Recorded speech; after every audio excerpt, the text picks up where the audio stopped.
Bueno, regresamos, Lisa. Señores, hace unos años, 2 años, me comuniqué con el ITLA, el Instituto Tecnológico de las Américas, para que evaluaran a Jorgito y lo aceptaran allá.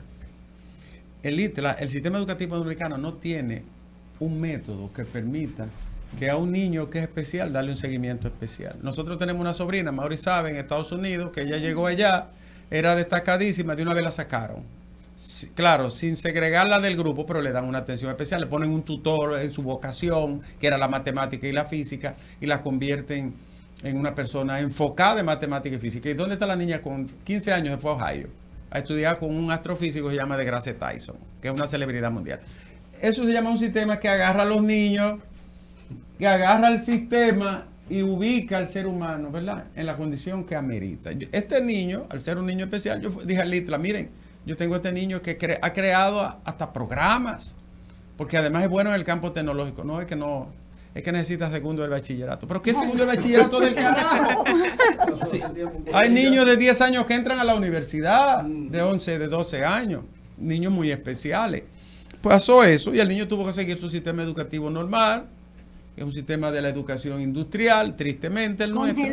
Congelarse ahí. Pero aquí está con nosotros Jorge Luis Báez, Jorgito, que hace tiempo que yo no lo veía porque el COVID nos separó un poco, pero siempre estamos detrás de él y de su familia. En compañía de su padre, ¿no? Su padre, Jorge Luis. Él es menor de edad, Jorge Luis tiene apenas 14 años. 14 años, pero él puede participar porque es una actividad propia de su entorno y que no colide, no choca con su desarrollo psicofísico ni moral. Así que buenos días, José Luis. Buenos días. Antes que todo, quiero agradecerte, Ricardo Nieves, por haberme invitado a un programa como lo es Rumba y por el equipo por haberme recibido. Sí, yo soy un estudiante, yo me dedico más que nada a la programación y ahora mismo a estudiar sociología. Y de hecho, hablando de sociología, del saber, me gustaría darle un saludo especial a Roque Espaillat, que para mí es una persona muy importante y me ha estado guiando durante este último periodo de mi vida, durante estos últimos meses, y también a Melvin Mañón, que es un profesor de sociología. Ambos son muy conocidos. Brillante. Así es. De la historia dominicana. Bueno, Jorgito, ¿tú empezaste en qué escuela? Yo comencé en la Colmenita, pero ahora mismo estoy en el María Inmaculada, en el Centro Educativo María Inmaculada, que es un politécnico. Es un politécnico. Pero tú empezaste en una escuela primaria, ¿dónde? ¿En qué sector? En el ensanche Luperón. En el ensanche Luperón, que es donde ustedes viven, ¿verdad? En el ensanche Luperón. Vayan contando, él empezó en el ensanche Luperón, es una escuela pública, ¿verdad que sí, Jorgito? Al principio era un colegio, ¿no? Sí, era un colegio. Era un colegio como semipúblico, ¿verdad, Jorge Luis? Sí, semipúblico. Luego él siguió, se empezó a destacar y el niño se involucró en la lectura. Cuéntanos esa primera parte. ¿Cómo fue que tú te involucraste en la lectura, en el descubrimiento, en las biografías? ¿Por qué la matemática y por qué la computación? Bueno, yo me introduje en el mundo de la literatura, de la lectura, gracias al internet, ya que como tal no tenía libros que leer en mi casa. Yo empecé leyendo primero los comentarios de YouTube. De ahí pasé de los links que se escribían, que se redactaban en los comentarios de YouTube, pasé a leer blogs. Blogs. Sobre temas. Sobre temas en general, más que nada de noticias y de medios alternativos para conocer la verdad. Y de ahí pasé a las páginas de Wikipedia. De ahí mismo me interesé por la física, la astronomía. Y por ahí mismo, por esos tiempos, yo recibí mentoría, recibí dirección y sentido de parte de mi tío en lo que es la programación. Y ahí me sumergí de la literatura a la programación. De la literatura a la programación, que no es tan sencillo, Mauri, dar ese brinco. Yo le pido a ustedes, porque yo no quiero abusar de él, que le hagan una pregunta. Como de los 11, 12 años. Que le hagan una pregunta a cualquiera, Jorgito. A cualquier pregunta, Mauri, sobre filosofía, sobre hasta biología, cualquier pregunta se le puede hacer para su edad, ¿verdad? ¿En qué estás actualmente? A mí me interesa él como sujeto. Sí. ¿En qué tú estás en este momento, Jorge Luis Báez? Un niño extraordinario, con 14 años y tiene unos conocimientos fuera de ¿En qué tú lugar. estás en este momento, en este universo? A propósito, tú has seguido estudiando el universo, ¿verdad que sí? No. No paralizado Paralizado. esos estudios. ¿Hasta dónde te quedaste? Yo me quedé... Hasta los agujeros negros. No, hasta los agujeros negros. No, ¿hasta cuáles? Hasta el estudio del movimiento de las galaxias debido al flujo de materia oscura, de energía oscura. La energía oscura. O sea, tú ibas por la energía oscura. Yo iba por Masi Pedro y tú por la energía oscura. Ay. Un niño que rifaba. No, porque aquí hubo una pregunta la semana pasada, doctora, que si un niño que rifaba cubre cama con su tía a los 10 años podía entender todas estas cosas. A Mauri dijo que sí.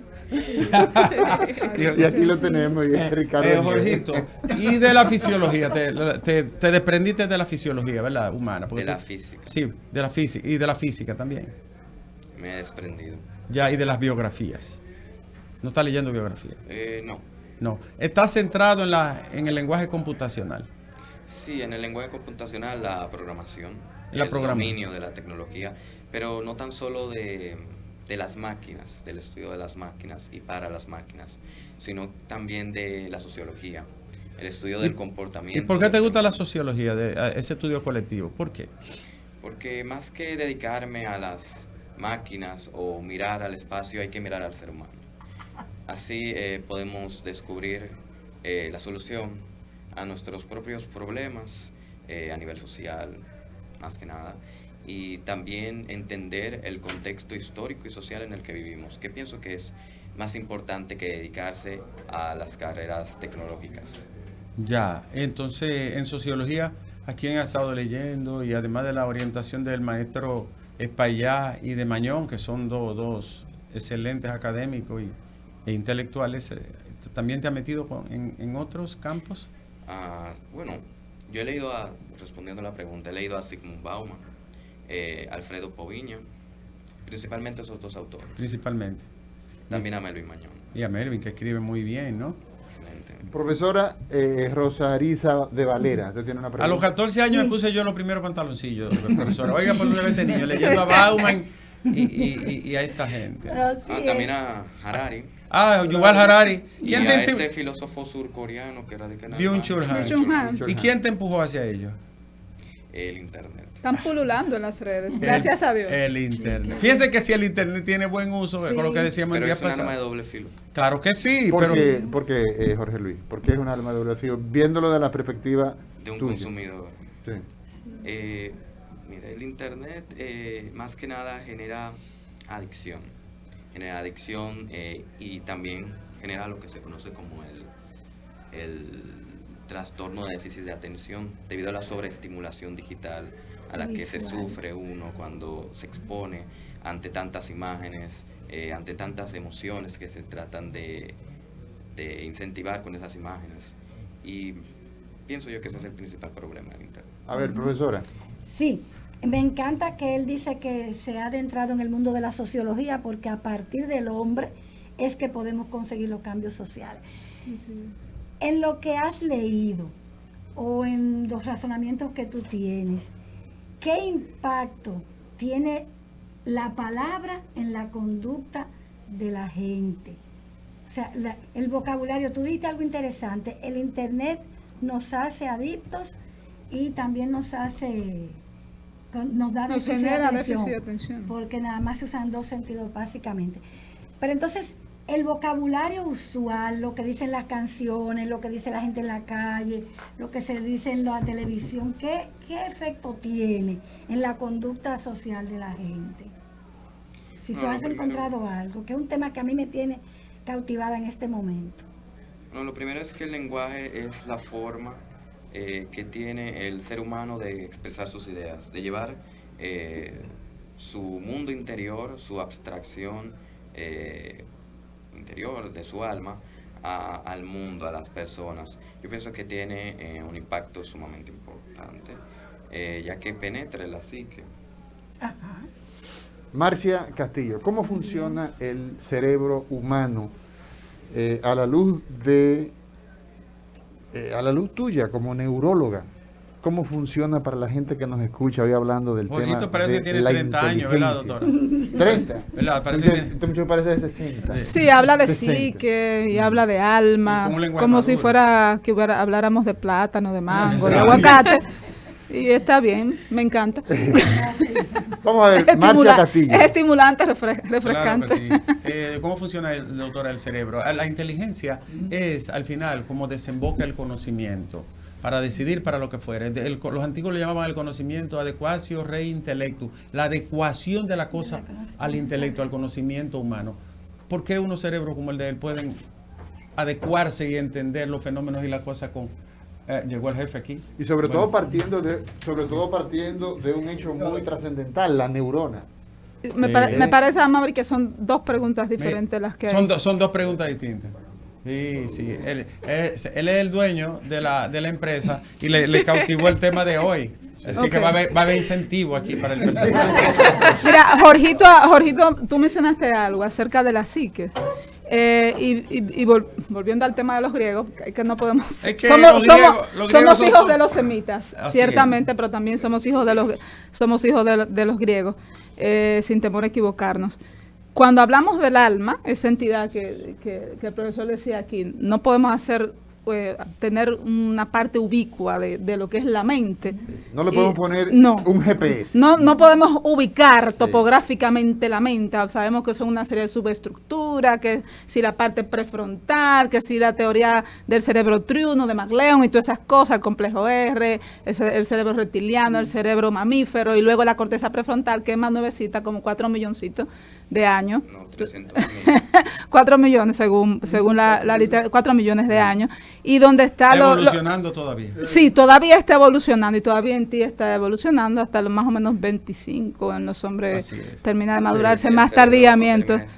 La parte que tiene que ver en cómo funciona el cerebro, igualmente en cómo funciona el alma, ciertamente, porque nosotros tal vez en eso tendríamos que hacer como una especie podría decir como de disección dinámica en el tiempo, porque no pensamos ahora como pensábamos hace un siglo. Claro. Ni sentimos ahora como sentíamos hace un siglo. ¿Nosotros somos seres sociales o nos hemos hecho sociales? Esta es una pregunta que yo estoy tirando para poder seguir. Sí. ¿Somos seres sociales o no hemos hecho sociales? Pero ahí viene la teoría de la epigenética. Ya lo que nosotros logramos desarrollar como ente social, ya eso se ha convertido en parte de nuestros genes. Y ya venimos con esa predisposición. Pero aparte de eso tenemos el 99% de nuestra existencia de forma asociativa. O sea que somos demasiado sociales. Sí, el ser humano es gregario. Por más narcisista que haya en esta época, somos demasiado sociales. Y necesitamos del otro. Pero hay algo, y es importante destacar, es el tema de esa estructura básica, esa estructura para explicarte fundamental. la pregunta, usarlo como bastión para responder tu pregunta. Sí. El hecho de que nosotros, Aristóteles decía que somos seres sociales. Sin embargo, si leemos a Jacques Rousseau, decía, nos hemos hecho sociales por necesidad de defender nuestras tribus. Si tú pones una persona en la selva y ponerle el ejemplo del buen salvaje, que fue el ejemplo que él usó como paradigma, se podría decir, es posible que esa persona no sea ni bueno ni malo. O sea, el hombre es el único animal que come sin hambre, bebe sin sed, mata sin necesidad, es el único. Entonces, si lo vemos desde esa perspectiva, desde esa óptica, entonces ya Rousseau no estaba tan equivocado. Pero bueno, tenemos más tiempo siendo sociales en ese sentido del desarrollo de la corteza prefrontal, en lo que nosotros tenemos como cognición emocional. Y los grupos que no fueron muy sociables y que no se asociaron, desaparecieron. Ahí está, efectivamente. Por ejemplo, el Homo ergaster, que no tenía capacidad de asociarse ni de colaborar. Pero hay una teoría de las relaciones humanas. Sí. Hay una teoría del gen egoísta, un texto que de Gene Selfish, de Richard Dawkins. Es un texto formidable. No lo puede leer egoísta. Ninguno que sea religioso, porque va a salir huyendo. Exacto, pero que él plantea, y yo estoy un poquito de acuerdo con esto, somos sociables a partir de nuestra individualidad. No naturalmente, pero una cosa es la individualidad y otra es el individualismo. O sea, ¿por qué yo busco al otro? Sí, claro. ¿Por el otro? No, por mí. No, por mí. Pero por eso es una necesidad. Exacto. Y es un texto formidable. Doctora, ¿cómo funciona entonces finalmente esa parte? Sí, entonces ahí vamos. Nosotros respondemos a ciertas necesidades. O sea, hay necesidades inherentes del ser humano a las cuales nosotros respondemos de manera inherente. Al hambre, a la sed, al frío, al sueño. Y eso está en el tallo cerebral. Amaury lo sabe, que a cada rato le mete cuchillo a eso. No, a cada rato no, porque ahí no meten tanto cuchillo. Bueno. A eso respondemos de manera inherente y de manera automática, y tú lo decías hace ratito. El famoso cerebro reptiliano. El famoso cerebro Le llaman reptiliano. pero al fin y al cabo es el cerebro viejo. Es el cerebro viejo. Que permite la vida. Es el Que cerebro permite- que nos sustenta la vida. Sí, que permite Es la vida. es el reptiliano, pero fíjate, es el que nos Los sustenta centros la vida. respiratorios, los El centros centro vitales neumotáxico, cardiotáxico. El sistema límbico. Es lo que nos dice a nosotros, nos permite estar vivo. Cuando tú Cuando tú estás estás durmiendo, Claro. vengo con el ejemplo, sistema reticular vengo con activador eso. ascendente. Mire, El un sistema- elefante tiene 569 mil millones de neuronas. ¿Por qué no es inteligente y no piensa? Porque la mayoría están atrás para garantizar el termostato y el equilibrio de esta máquina tan pesada y tan grande y que consume tanta energía. Si tuviera todas esas neuronas para pensar, los elefantes estuvieran hablando con nosotros aquí. Bueno, y luego están las necesidades que son más altas, más superiores. Y ahí seguimos subiendo en la teoría del cerebro Entonces, lo triuno. primero es que tenemos un cerebro que nos garantiza la vida y es sobre todo las estructuras Primarias. por ejemplo, como el bulbo, el puente. Ahí están las estructuras Sí. que tienen que ver con la inervación al corazón, con el envío de al sistema señales a los respiratorio. pulmones. Es el centro cardio-neumogastroentérico, ¿no? Exactamente. Entonces, luego subimos a otra estructura, a otra planta. ¿Dónde están las ¿Dónde emociones, está la la- memoria? ¿Dónde El está, cerebro límbico. que es el cerebro mamífero, el sistema- cerebro límbico? Las amígdalas. Pero una pregunta, Jorgito, que la autora ha hecho una descripción tan linda de esa parte. Yo no, Macleo. eh, Yo no sé nada, yo estoy repitiendo lo que él dijo. Jorgito, para ti, ¿qué es la inteligencia? Tú que eres inteligente, ¿verdad? Perdóname que te lo diga. Pero para ti, ¿qué es la Todos inteligencia? los seres humanos son inteligentes, Sí, lo ¿pero único qué que es? dedican su inteligencia para otro tipo de actividades. Es la facultad que tiene el ser humano para aprender conceptos, razonar ideas y de solucionar problemas. Pero yo quiero recalcar que la inteligencia no es solo propia de los seres humanos, sino de todo aquel ente que piense. Las máquinas están incluidas y también algunos animales. El delfín es un ejemplo. Lo único que lo hacen a un nivel inferior y con una dirección distinta a lo que lo hacen los seres humanos. Ahora, ustedes que son neurólogos Ajá. y No, a Mauri, a y Mauri la doctora. La doctora Y usted descubre como- el aparato y a Mauri le pega la cuchilla. en la teoría de MacLean, que de hecho está muy sintonizada con el famoso texto de Aristóteles, que de ahí es que parte, entiendo yo, la psicología. ¿Por qué no se le atribuye inteligencia a esa parte antigua del Sí sistema lo R? tiene, sí lo tiene. ¿Y por qué no se le atribuye inteligencia a esa parte media, que es el sistema límbico, y solo se le quiere atribuir? Y de hecho, tú sabes, Ricardo, que Daniel Kahneman ganó el premio Nobel de Economía precisamente. Un psicólogo Un psicólogo. Porque, gana el premio Nobel de Economía, pero Porque- inauguró una rama dentro de la econometría. Claro. Las emociones. Ese fue el de la inteligencia emocional. de los sistemas rápidos. No, Howard Gardner Ah. Howard Gardner fue Y el de la ella- inteligencia. Inteligencia Goleman. múltiple, Daniel Goleman, inteligencia Goleman. emocional, y Daniel Goleman. Kahneman, La- el de la pensar rápido, pensar pensar lento. O sea, que nosotros, y él lo plantea ahí, nosotros subestimamos mucho esa reacción rápida de la que habló Ricardo ahorita, que es la que nos mantiene vivos en la mayoría de las situaciones. ¿Tú sabes qué es lo cotidianas que nosotros pasa? tenemos. El cerebro Maestro, se guía por el principio ¿Tú de sabes la qué es lo que economía. ocurre? Que anteriormente, Sí. la misma neuroanatomía, el estudio del cerebro, vamos a decirlo, recuerden hablar, señores, de manera muy llana. Miren, se creía que el cerebro tenía una parte vieja y una parte nueva, y en realidad la tiene. Pero cuando el cerebro funciona, la doctora sabe que Integral. son circuitos Sí. integrados completos. Sí. No es verdad de que un 10%, Es como la mamushka. que un 3%. Es una máquina entera Integral. funcionando, consumiendo energía, consumiendo glucosa, consumiendo oxígeno y proteína. Bueno, al punto que cuando tú hablas, por ejemplo, de que estás durmiendo y hay un sistema que te Pero es mantiene capaz de vigil. soñar. Yo No, quisiera que- ver un perro soñando. que te mantiene vigil. O sea, Doctora. Entonces no existe No, di que esa, suena, o sea, pero no yo podemos decir que el sistema límbico no tiene.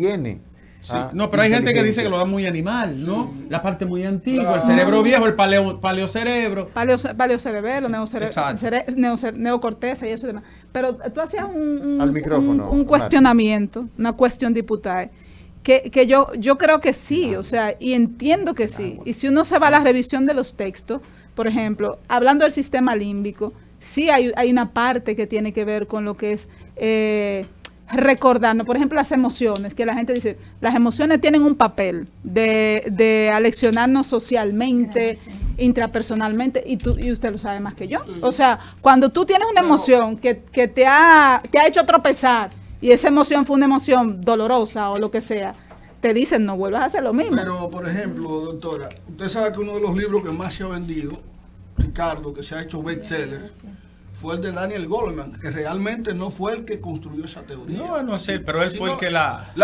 popularizó Vamos a decir, y la comercializó. Pero exacto, pero hasta el punto que se piensa que la tristeza es mala, que la ira es mala, que la aversión es mala y que esas emociones que tienen un papel adaptativo son malas y han hecho que la gente busque la felicidad de una manera neurótica. La era de las apicracias. Imagínense hoy.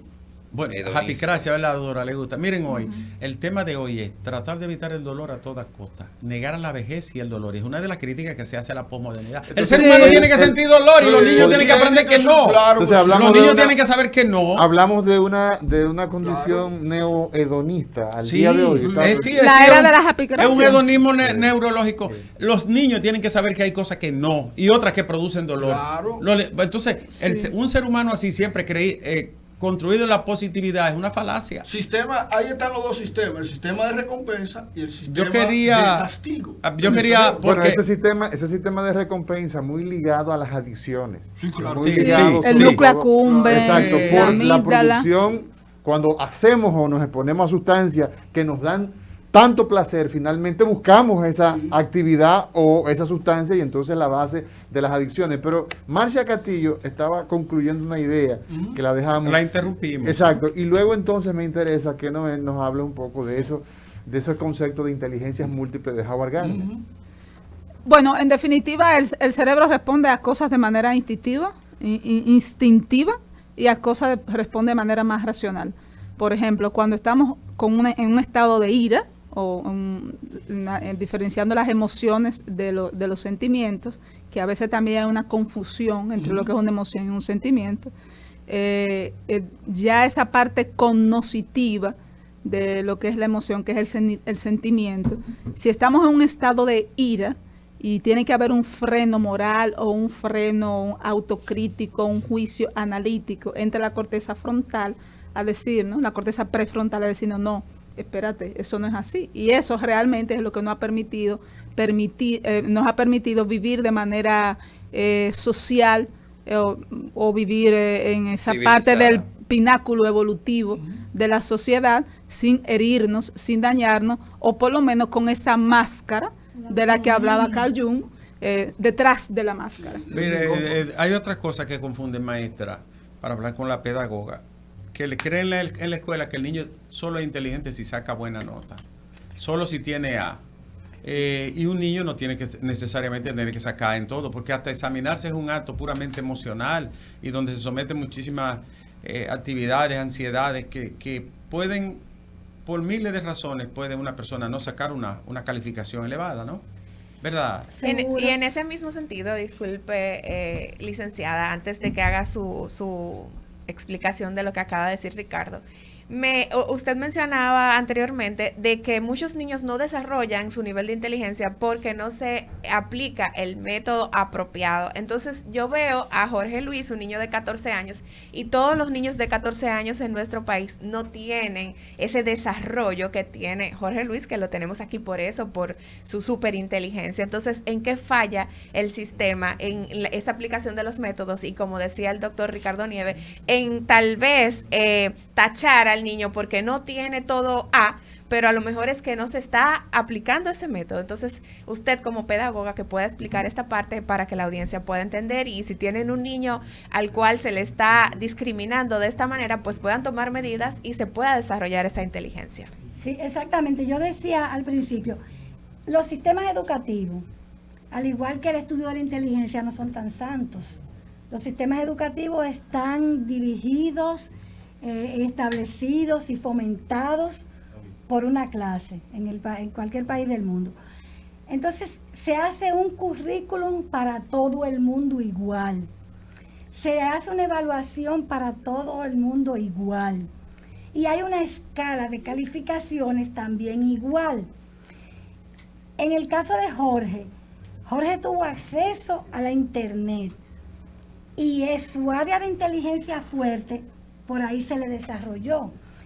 Pero yo tengo el caso de un niño autista que tuvo acceso a la crianza de conejos y él es cunicultor, siendo autista. Entonces, por eso yo hablaba que la riqueza del ambiente contribuye a desarrollar el potencial que se tenga.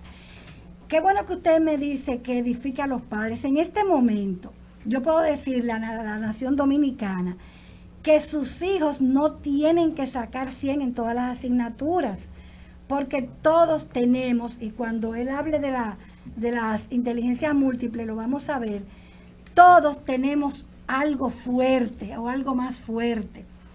Yo los he escuchado a ustedes todos aquí hablando en términos médicos, que hay cosas que las puedo entender y cosas que no las puedo entender, pero yo tengo derecho a no entender eso. Claro. En mi escuela, por ejemplo, es un derecho equivocarse y es un derecho no saberlo todo, porque no existe el saberlo todo. Entonces los sistemas educativos nos quieren igualar y la lucha que todos hemos tenido en la escuela ha sido esa, que yo sacaba 90 en lengua española, pero sacaba 60 en física. Pero mi papá no permitió que nadie dijera que yo era bruta porque no sacaba. Porque no aprobaba la física, porque no tenía vocación para la física. Ni vocación, ni condición, ni maestros, ni métodos. Sobre todo eso. Entonces, sobre todo eso, y el caso, por ejemplo, de Juan Tapia. Juan Tapia, un médico extraordinario, decía que la escuela en Nueva York era la que fallaban, porque él había tenido muchos problemas y ocurre que la escuela al final era la que no encontraba la manera de enseñar a ese personaje que se ha dado una extraordinaria personalidad. La escuela ha fracasado en el mundo. Así es. Porque se ha formado al maestro no para trabajar con el cerebro que aprende, sino con el cerebro que enseña. Y ahí es que ha venido el gran problema del mundo. La escuela ha sido un fracaso. ¿Podría repetir, profesora, ese concepto? Al maestro se le forma para enseñar a partir del cerebro que enseña, no del cerebro que aprende. No del que aprende. Por ejemplo, ustedes son neurólogos. O sea, ustedes Yo soy neurocirujano, la doctora es neuróloga. A ustedes lo capacitaron para trabajar el cerebro. Entonces, ustedes están preparados para un área específica del cuerpo y la hacen bien. Al maestro no lo preparan para trabajar un cerebro que aprende, sino el cerebro que enseña. Mire, esa es una noción demasiado fundamental, clave, ¿no? Porque los maestros tienen la misión más importante sobre la faz de la tierra en el área del conocimiento. Los maestros tienen la profesión más importante, los maestros tienen la ocupación más importante, son los que forman los médicos, son los que forman a los otros maestros y forman a todo el mundo. Mire, en el currículum de formación de maestros en la República Dominicana no está los tipos de aprendizajes. Para nada. Se gradúa un maestro sin saber que hay un aprendizaje visual, que hay un auditivo. Por ejemplo, si yo no escribo, no aprendo. Probablemente si él no lee, no aprende. Profesora, los niños dominicanos de tercero y sexto de primaria, en un estudio que hizo Educa, el 88% de los niños de tercero reprobaron la lectoescritura. ¿Seguro? Y el 63% no sabe lo que lee. Le dan un texto y lo lee. Yo quiero hacerle una pregunta a Rojito Mario. Perdóneme, maestra. ¿Cómo están tus calificaciones? Porque además hay niños que son muy enfocados. Son muy enfocados y muy dedicados y pueden sacar una buena nota. Y tener siempre calificaciones altas. Hay otros que son menos enfocados en el tema puramente escolástico. Perdóneme una cosa, algo que no se enseña es a aprender. No se enseña a aprender. Y lo primero que la escuela tiene que trabajar es cómo se aprende y enseñar a aprender. Usted lo ha dicho todo. Jorgito, ¿cuáles son tus calificaciones? No nos preparan para nada. Son excelentes. Son excelentes tus calificaciones. La mayoría son por encima de 95. La mayoría son sobre 95. Y a la medida que ha pasado el tiempo, atención maestro, cuando se siembra bien en la zapata, después construir es mucho más fácil. ¿Sabe qué ocurre? Que el cerebro es multidiverso, doctor, es neurodiverso. Y entonces, ¿qué ocurre? Bueno, aquí el psicólogo y la neuróloga lo saben. Si un niño lee, eso le abre otros campos que no necesariamente la literatura y la lectura, sino que las neuronas se le aceitan más para otro tipo de aprendizaje. Ricardo, pero quieren que lean, pero los padres no leen. Los padres no leen. No leen. No, ese es uno de los grandes problemas. No. Los padres no leen. Pero que irnos a una pausa. Un momento, no vamos a culpar a los padres que vienen del mismo sistema. Es que los padres son, y los maestros Sí, son productos del bueno. mismo sistema. Antes de irnos, Jorgito, ¿en qué área tú sacas mejor Los padres nota? no están en eso. ¿En qué materia? Matemática, Matemáticas, literatura sí, en física. idiomas. Idioma y... ¿Cuántos y idiomas? matemáticas. ¿Cuántos idiomas tú hablas? En realidad solamente hablo español. Ajá. Pero yo estoy aprendiendo inglés. Está aprendiendo, oye lo que dice, le está aprendiendo inglés. Yo sé que él habla un poquito de inglés. Entonces, en matemática, ¿cuál es tu calificación? Dilo sin problema, porque tú eres un estímulo para los demás chicos. 97. 97 en matemática. Matemática. ¿Y en tecnología, en el área de informática? 100. 100. ¿Y en idioma? 100 también. ¿Y literatura? 88. Bueno, Genial, señor director, genial. nos vamos a una pausa y cuando regresemos seguimos hablando hoy en Cátedra Médica, los catedráticos a cargo del doctor Ricardo Nieve.